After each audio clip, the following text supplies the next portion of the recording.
So, to introduce myself, I'm 50-year-old living in Central Europe and working in some machine learning position in biometrics company.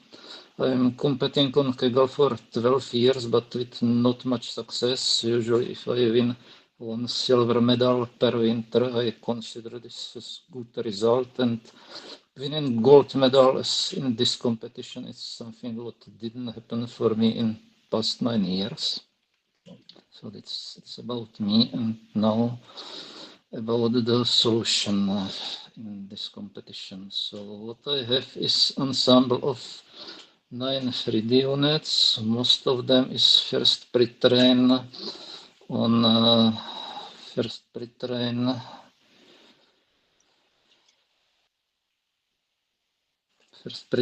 this simulated artificial data and then fine-tuned on the real competition data. One was trained on the real data from scratch. And they were all trained to predict per voxel class probabilities. The fusion was done in the simplest possible way. It was just unweighted average of logits. Then I applied softmax to this, and I applied some thresholds, so I obtained binary masks, and then I split these binary masks into connected clusters using CC3D library, and many teams from top 10 were doing just this and obtained better system than I have. But if I will do just this and nothing more, I would finish somewhere around 27th place. So what saved me and what moved me into top 10 was post-processing, which I will describe later. All the networks I have in the fusion were exactly the same architecture, and the training recipe was based on public notebook with not much changes. Regarding the time complexity of my training, for the post-competition replication, I developed simplified version which consists of 3 pre-trainings, and for each of the 9 final trainings, I run them 4 times and choose the best of them, and this whole thing is able to run in 1.5 days in single RTX 3090 GPU.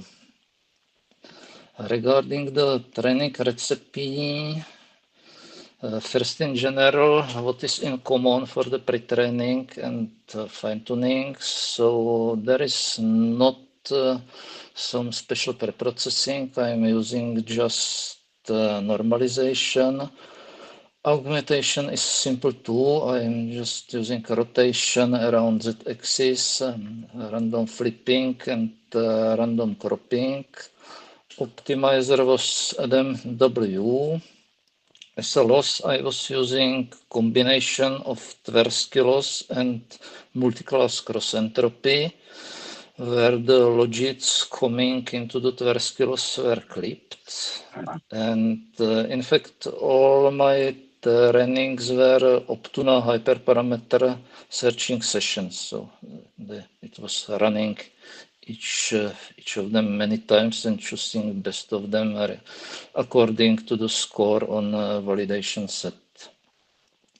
So this is about training in general, and now to the pre-training on the synthetic data.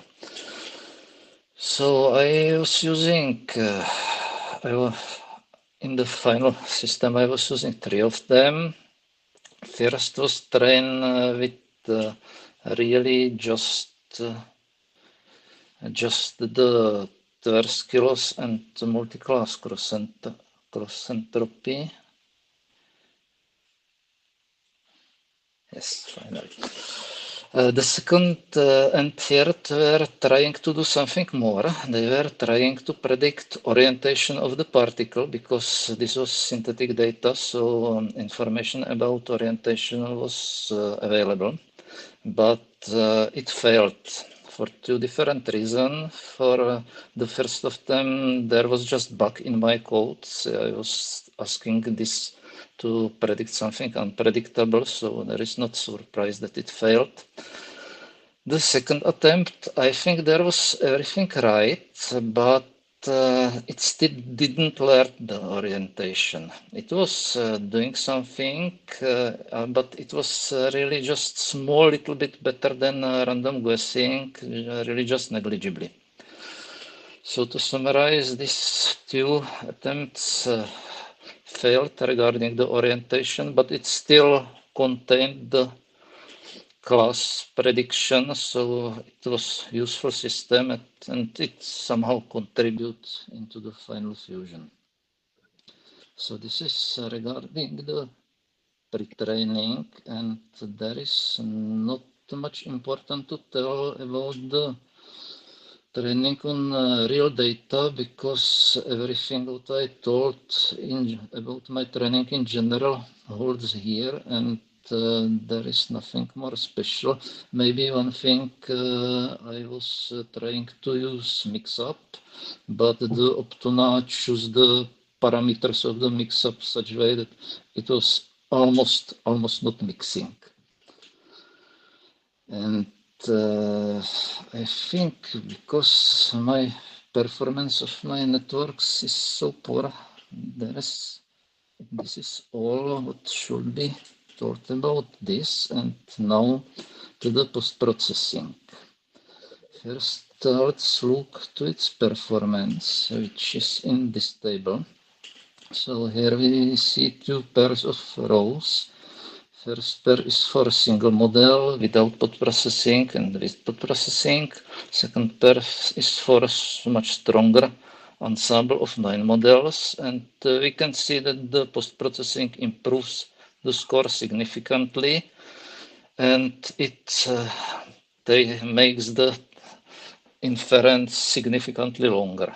And one interesting observation, if the underlying system is not strong, if it's just single model, it has more work to do, so it takes longer than in the case of fusion, but it improves the score more. So this is about the performance, and now let's look what the post-processing is doing. So as I told, the network predicts per voxel probabilities. From this I create the binary masks, and I split the masks using CZII library into connected clusters, and most of the time each of these clusters correspond to just single particles. So if you take centroid of the cluster, you'll have good prediction of particle location, but sometimes I have seen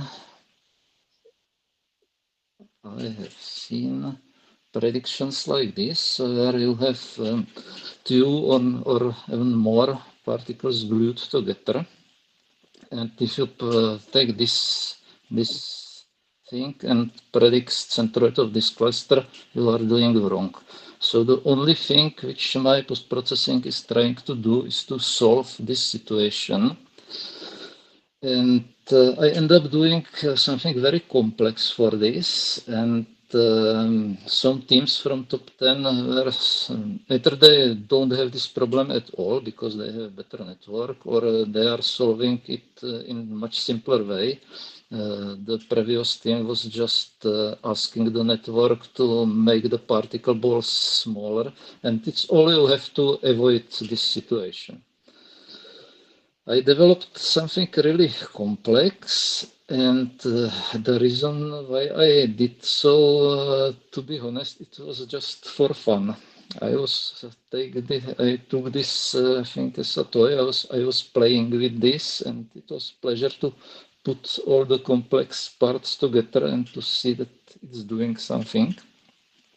But now it's not so easy to describe what is inside.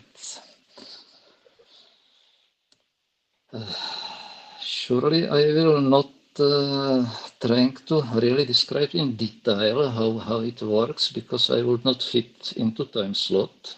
So just some high-level overview. Maybe it will be better to look back at the picture. So the network is giving us for each cluster probability density function, and I'm trying to construct as similar as possible probability density function from predictions of individual particles. This construction is done incrementally, one particle at a time. It is driven by KL divergence. So this is first step, and this tells you how many particles are there and approximately their location. And then I'm doing second step, which is improving of the particle locations, and it is even more difficult to describe. I'm splitting this, I hope that you can see my cursor. I'm splitting this boundary of the prediction into parts belonging to individual particles. And then I'm choosing randomly quadruplets of points from each of these parts, and I'm searching for a circumcenter of these quadruplets for the unique point which is equally distant to each of them. And this is a good candidate for particle centroid, and I'm doing some more magic to find the cluster of these candidates and then score of this cluster. So I feel that this fast overview is not enough to understand what I'm really doing. So if anyone is interested, you can ask, and I will try to really explain how it works. It will take something between 10 or 15 minutes. So this is this, and if we switch back to the presentation, when I explained post-processing, I can go to important and interesting findings. For me, it is important and really worrying that my network failed to predict the orientation. It's possible and maybe even probable that I did one more mistake. It can happen. I'm making mistakes all the times. But if it's not the case, if it really happens that even if you do everything right, then the network is not able to predict the orientation of particle, then it, in my opinion, means that the network doesn't understand what the particle looks like. So I'm a little bit skeptical about overall usefulness of my solution. And it's all. Thank you for your attention, and if there are any questions,